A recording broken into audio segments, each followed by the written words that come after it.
Kalau kalian tidak percaya kepada agama, seharusnya tidak percaya juga dengan adanya Tuhan. Maka ketika kalian memilih untuk percaya adanya Tuhan, maka kalian memilih untuk beragama.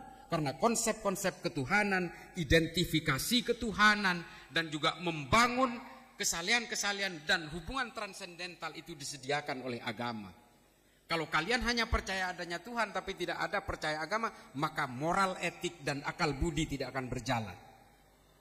Yang penting itu adalah bukan hanya agama, bukan hanya keyakinan kepada Tuhan, tapi juga moral-moral dari diri kita untuk tetap dijaga supaya akhlak kita ini bisa mengawal kita dan mengawal kita ketika berhubungan dengan orang lain. Akhlak itu bukan hanya untuk kita. Akhlak itu yang ingin ditunjukkan oleh kita bahwa supaya kita dihargai orang lain. Dan orang lain supaya bisa dihargai oleh kita tetap berpegangan kepada moral, etik, dan akal budi.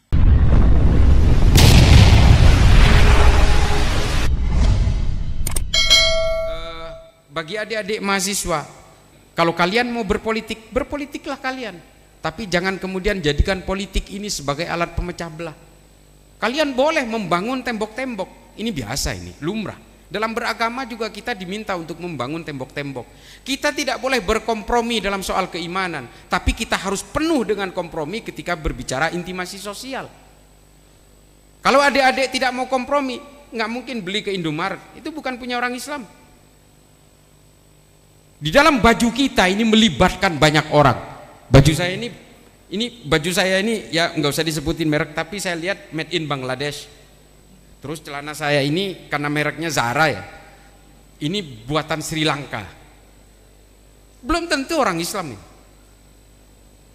Terus ada seruan jangan belanja ke toko yang tidak dimiliki orang Islam. Sampai kapan kita hidup seperti itu? Wong kita ini keterlibatan semua orang di dalam kehidupan kita ini banyak sekali. Kalau kita gelisah oleh berbagai perbedaan, ya kita mati aja udah. Nah ini kemudian itu adik-adik sekalian pahami bahwa kita ini semua memang dirancang oleh Allah secara berbeda-beda, secara sengaja, bahwa kita itu supaya lita'arofu kalau di dalam Al-Quran. Bahwa manusia dijadikan bersuku-suku dan berbangsa-bangsa supaya saling mengenal dalam segala perbedaan itu. Kita nggak mungkinlah sama. Nabi-nabi diturunkan secara bertahap, kitab suci diturunkan secara bertahap. Ini kan supaya kita mengenal berbagai perbedaan itu. Ini beberapa miliar manusia yang sudah mati, beberapa miliar yang hidup hari ini, dan berapa miliar yang akan hidup di masa depan. Kekuasaan Allah ada di sini. Sidik jarinya berbeda. Nggak mungkin kita harus memaksakan sama. Pasti kita hidup berbeda dan sadari bahwa perbedaan itu sunatullah. Maka kita harus toleran. Kemudian yang ketiga, bagaimana? Ini kalau saya tanya, saya menjawab tuh pasti panjang lebar Pak, karena saya takut diajak debat, karena saya tidak dilahirkan untuk berdebat. Bagaimana pendapat Bapak ketika temuan ateisme itu?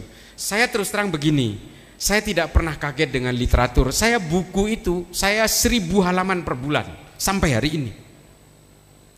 1000 halaman per bulan, 250 halaman per minggu. Itu saya baca. Saya kalau di pesawat, di kendaraan atau ngopi, ya saya ngerokok. Saya memang nggak bisa ninggalin rokok karena daya rekamnya ada di situ. Semua buku saya baca. Saya pernah terpapar oleh ajaran kanan. Ketika membaca bukunya Said Qutb judulnya Ma'alim Fitorik. Sejak saat itu saya benci kepada siapapun. Ketika saya melihat Gus Dur di TV itu saya ludahin. Ini sekuler, liberal, ini antek Yahudi ini. Saya ludahin, saking bencinya saya Pak. Saya baca bukunya Said Qutb. Ketika saya baru kuliah itu, terpapar rohis, tarbiyah liko. Setelah itu, gila ini, apa mungkin sih manusia diciptakan menjadi zombie-zombie seperti saya? Akhirnya saya betul-betul lepas dari itu setelah membaca banyak buku Pak. Salah satu yang mengilhami saya itu ada pepatah dari Thomas Aquinas, hominem unius libri. Hominem unius libri ini adalah paling bahaya itu manusia yang hanya membaca satu buku, lalu satu buku ini dianggap kebenaran mutlak. Ini yang paling bahaya. Maka kemudian saya baca semua buku Pak, sampai hari ini. Saya buku-buku kiri, Das Prinzip Hoffnung tentang ateis saya baca. Buku-bukunya Feuerbach saya baca. Apalagi Das Kapital udah 3 kali hatam saya, karena nggak paham-paham saya. Nah kemudian buku-buku kiri termasuk anarkisme Mikhail Bakunin, termasuk terbentuknya komunisme, saya baca semua. Manifesto kebudayaan, dan juga teori-teori tentang jihad, marhalah dan sebagainya yang ditulis oleh Muhammad Qutb dalam Jahiliyatul Qarnil Islin, Abu Bakar Naji dalam Idarat At-Tawahhus, semua saya baca. Al-Halal wal Haram fil Islam, ada buku-buku yang menghalalkan musik dan mengharamkan musik, saya baca semua. Yang mengharamkan rokok dan menghalalkan rokok, saya baca juga. Abu Bakar An-Nabulsi namanya, saya baca semua. Ini saya nggak pakai konsep, nggak pakai teks, semua hadir aja sendiri. Itu Pak Rektor, makanya saya cerita saya harus ngopi. Kalau saya bicara seperti ini hadir sendiri semua ini, tang tang tang tang. Apa yang saya baca muncul sendiri. Nah ini yang membuat saya itu, kalau kata orang Jawa, orang gumunan. Saya nggak kaget. Oh, Big Bang Theory, alam semesta terjadi karena 2 ledakan besar berdasarkan pergerakan 2 kutub positif, energi positif dan negatif yang digerakkan oleh mekanika kuantum.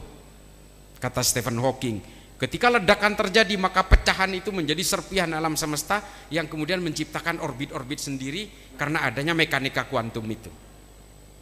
Nah ini, tapi saya nggak kaget. Kenapa? Saya sudah baca At-Tahrir wa Tanwir dari At-Tahrir bin Ashur, seorang ulama penemu sains teologisme dari Tunisia, yang membedah dari kandungan Al-Quran bagaimana terciptanya alam semesta. Hampir sama dengan Big Bang Theory Pak, cuma kesimpulan akhirnya Stephen Hawking menyimpulkan tidak ada Tuhan, tapi Syekh Tahrir bin Ashur menyimpulkan ada peran Tuhan di situ. Cuma Tuhan menciptakan alam semesta ini setelah menciptakan air lebih dulu. Ini kata Al-Quran. Enggak ada ulama yang mau menyuarakan ini Pak. Makanya Stephen Hawking ini bergerak sendirian. Makanya ateisme ini makin laku di banyak anak-anak muda hari ini. Kenapa? Ulamanya sibuk berpolitik bos. Itu loh, sibuk apa? Mengkafir-kafirkan orang lain yang berbeda.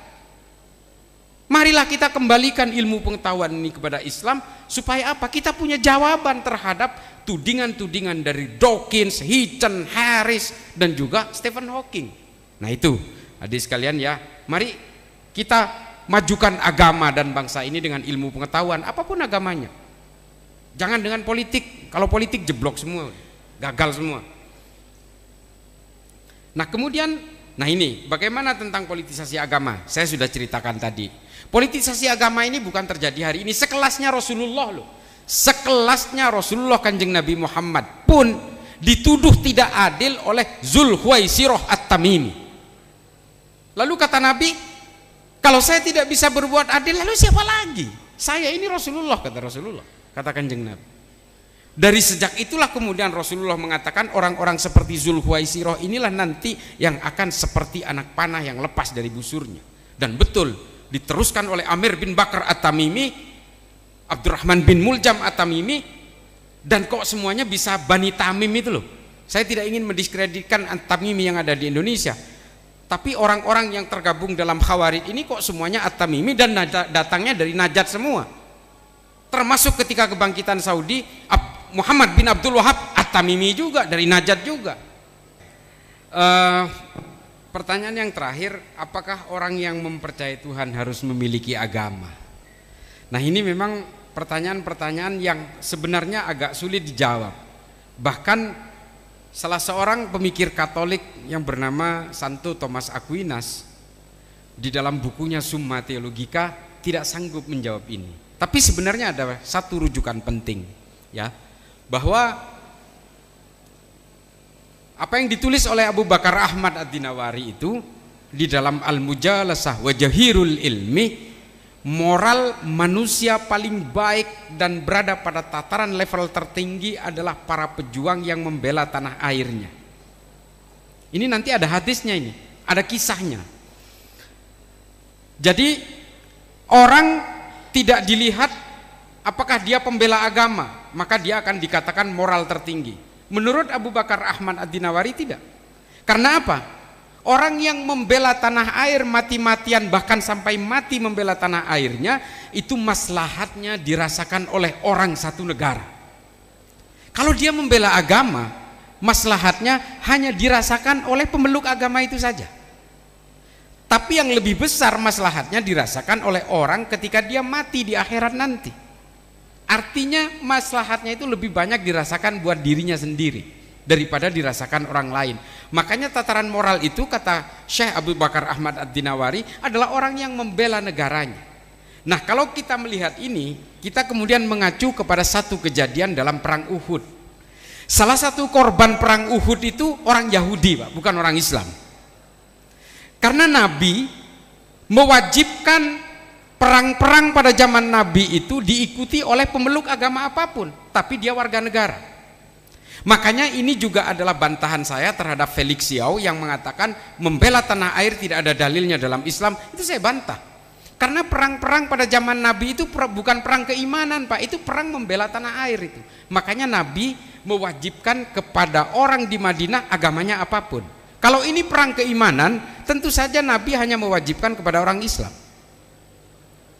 Tapi Nabi mewajibkan kepada orang di Madinah yang beragama apapun, karena ini perang membela tanah air. Contoh, perang Uhud itu terjadi hari Sabtu, Pak. Salah satu orang yang berperang di perang Uhud itu orang Yahudi, namanya Mukhairik ibnu Ta'labah.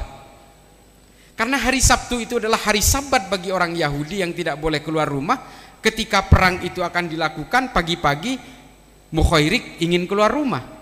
Lalu oleh istrinya ditegur, Mukhairik, kamu mau kemana? Ini kan hari Sabat.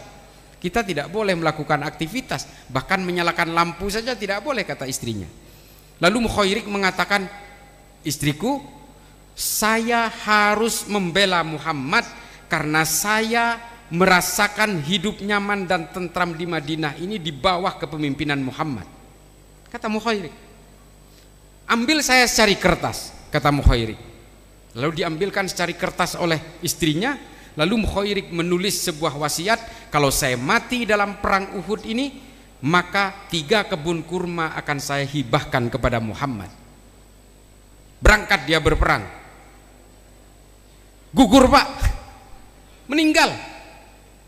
Ketika dia berusaha menghalau orang-orang kafir Quraisy, ketika berusaha mencapai bukit Uhud, sementara Nabi itu ada di atas, Mukhairik berada di bawah, menjadi lapisan bawah untuk menghadang mereka supaya tidak naik ke atas bukit.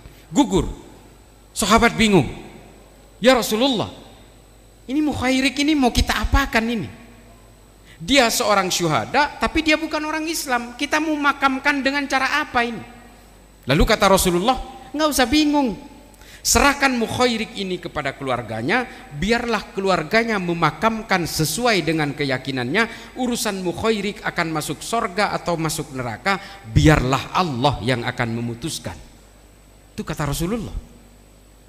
Lalu keluar hadis yang direkam oleh Imam Bukhari dan Sahih, dikatakan Mukhairik adalah sebaik-baiknya orang Yahudi. Hadis itu hanya merekam kalimat ini, tapi kisah di belakangnya ini ditulis oleh para ahli sejarah termasuk Imam At-Tabari dan juga Imam As-Suyuti dan juga Tarikhul Hulafa karangan Al-Mas'udi.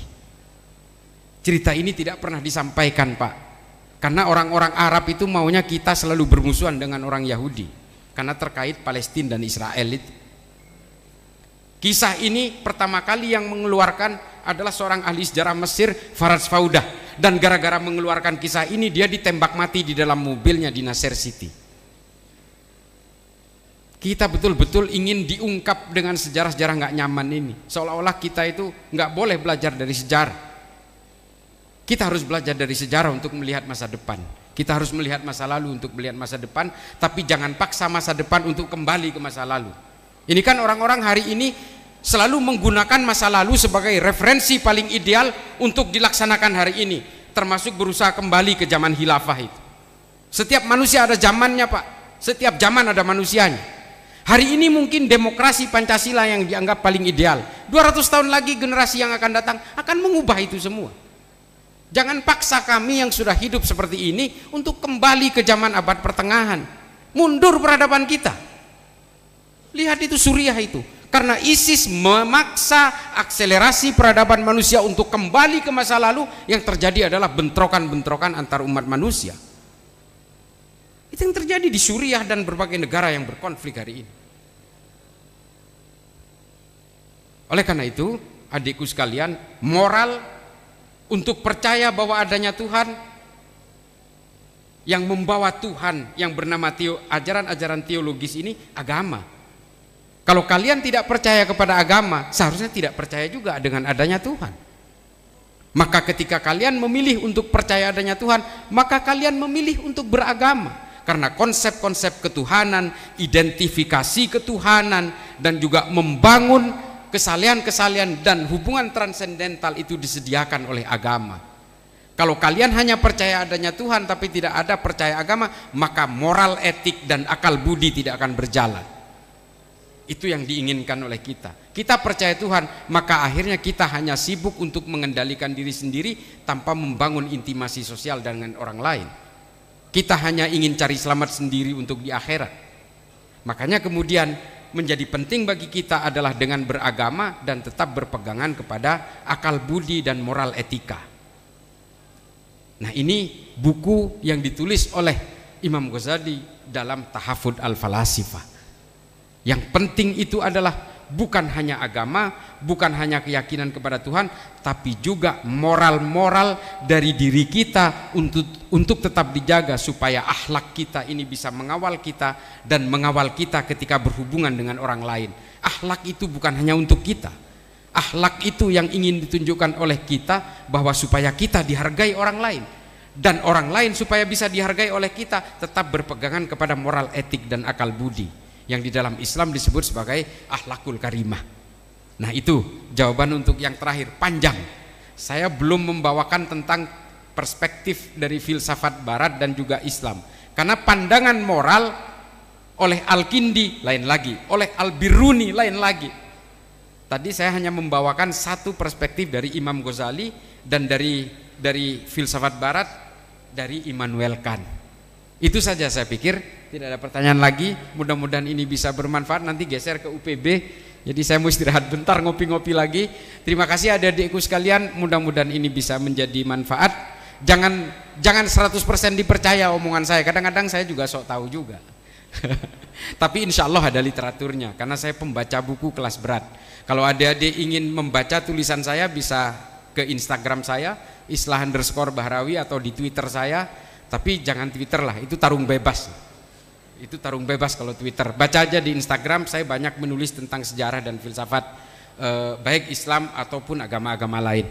Sekian, terima kasih. Mudah-mudahan ini bisa menjadi maslahat bagi kita semua. Wallahul muwaffiq ila aqwamit thoriq. Wassalamualaikum warahmatullahi taala wabarakatuh.